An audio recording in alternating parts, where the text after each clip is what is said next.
Bismillahirrahmanirrahim. Assalamualaikum warahmatullahi wabarakatuh. Perkenalkan, nama saya Wahyu Indarti, mahasiswa UIN Raden Mas Said Surakarta, Fakultas Ilmu Tarbiyah, Prodi Pendidikan Guru Madrasah Ibtidaiyah dari semester 2 di kelas 2E. Tujuan saya membuat video ini untuk memenuhi tugas ujian akhir semester mata kuliah bimbingan konseling yang diampu oleh Ibu Khalifatul Hasanah, MPDI. Izinkan saya berbagi sedikit pengetahuan kepada teman-teman semuanya tentang teori psikoanalisis dalam bimbingan konseling dan teori behaviorisme dalam bimbingan konseling. Pertama yang akan saya jelaskan kepada teman-teman sekalian adalah tentang teori psikoanalisis. Teori psikoanalisis adalah salah satu metode yang kerap digunakan untuk membuat seseorang agar memahami keutamaan, kekuatan alam bawah sadarnya, yang lebih berperan dalam perilaku, pikiran, dan emosi. Jenis terapi ini berdasarkan teori yang ditemukan oleh Sigmund Freud, yang kerap disebut sebagai psikoanalisis.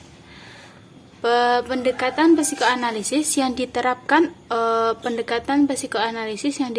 dalam bimbingan konseling di lingkungan untuk mengatasi gangguan-gangguan psikis.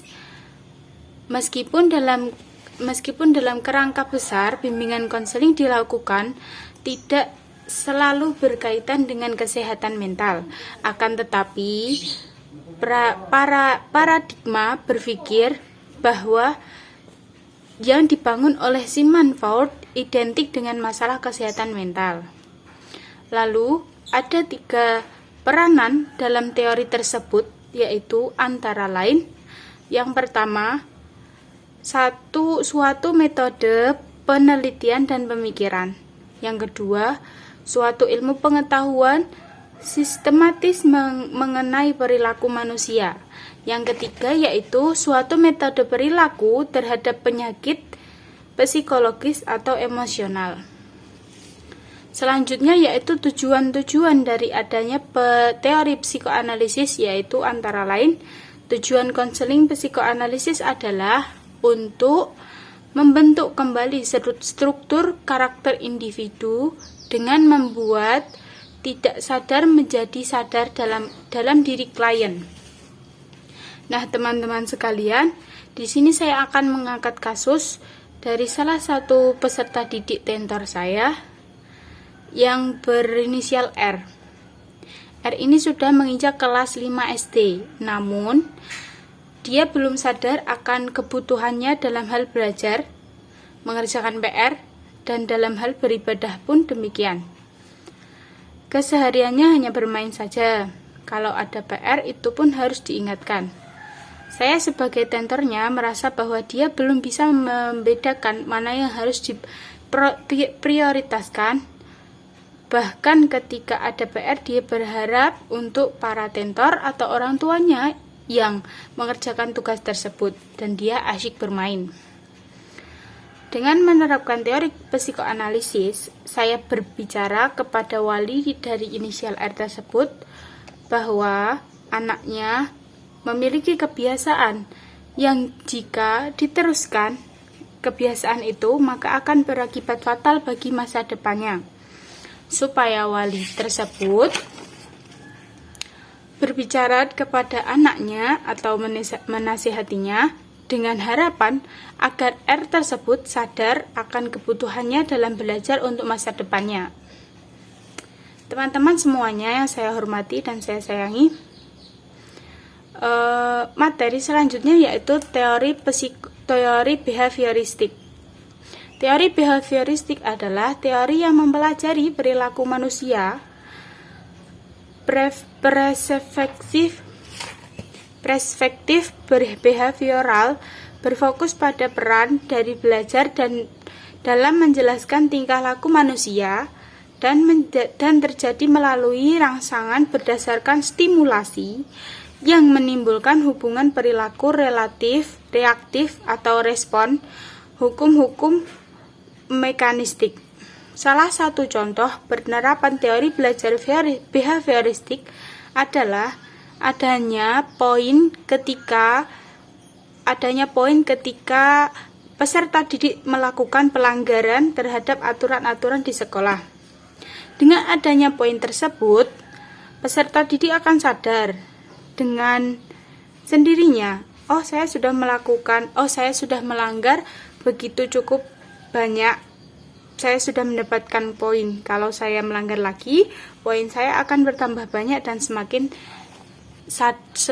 saya malu karena saya melanggar banyak. Maka peserta didik dengan sendirinya akan menaati peraturan sekolah dan menjauhi larangan sekolah. Teori ini juga diterapkan di pondok pesantren. Bahkan poin pelanggar akan disebutkan satu persatu oleh pengurus di depan semua santri, dan poin yang terbanyak pasti akan mendapatkan sanksi yang serupa dengan poinnya. Harapan diterapkannya teori ini agar peserta didik menjadi pribadi yang baik. Lalu selanjutnya yaitu ada beberapa tujuan dari konseling behavioristik sebagai berikut. Yang pertama adalah untuk mengubah atau menghapus perilaku yang buruk dengan menggunakan cara belajar yang baru, yang lebih sesuai dengan yang dikehendaki. Di sini saya akan mengangkat kasus tentang saya kan mengajar TPA. Supaya TPA itu banyak pesertanya, menarik peserta didik supaya belajar di masjid, kami menerapkan dalam 3 hari kami para pendidik, para pengurus TPA Miftahul Jannah tersebut, TPA di masjid, membuat suatu program yaitu pesta kebun. Diharapkan bisa menarik peserta didik untuk belajar mengaji di masjid. Dengan program pesta kebun tersebut, kami berharap agar anak-anak bisa nyaman, kita buat belajar dengan senyaman mungkin. Seperti itu. Lalu yang kedua, memperkuat perilaku adaptif. Ada beberapa memperkuat perilaku adaptif. Selanjutnya yaitu ada beberapa ciri-ciri teori behavioristik, antara lain yaitu mengutamakan pengaruh lingkungan. Lingkungan ini sangat berpengaruh bagi perkembangan peserta didik, baik itu lingkungan masyarakat, lingkungan di rumah maupun lingkungan di sekolahnya.